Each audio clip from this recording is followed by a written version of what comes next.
केंद्राकडून कांदा खरेदीच्या दरात वाढ, प्रति क्विंटल 1580 रुपयांचा दर. पडलेल्या दरानं पिचलेल्या शेतकऱ्याला दिलासा देण्याचा प्रयत्न, मात्र शेतकऱ्यांचा विरोध कायम. आमदार रोहित पवार नाशिकमध्ये होणाऱ्या आंदोलनावर ठाम. 25 रुपये दराने कांदा खरेदी आणि कांद्याला प्रति किलो 15 रुपये अनुदान मिळाल्याशिवाय माघार घेणार नाही, रोहित पवारांचा इशारा. विधान परिषद निवडणुकीसाठी शिवसेनेला 4 तर राष्ट्रवादीला 1च जागा मिळण्याची चर्चा. शिवसेना 6 जागांवर आग्रही. 2 दिवसात महायुतीची बैठक. नीट पेपरफुटी प्रकरणात आता रद्दीवालेही रडारवर. लातूरमध्ये 50 रद्दीवाल्यांची सीबीआयकडून चौकशी. रद्दीतल्या कागदपत्रांचाही तपास होणार, तर मनीषा हवालदारचा मोबाईलही धागे उलगडणार.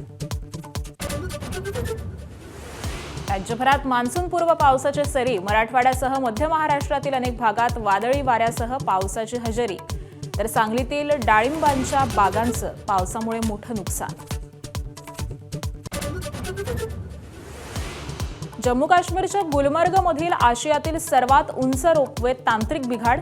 रोपवेत अडकलेल्या 300 पर्यटकांची तब्बल 7 तासांनंतर सुखरूप सुटका. आज बंगळुरू आणि गुजरात संघामध्ये रंगणार आयपीएलची पहिली क्वालिफायर लढत.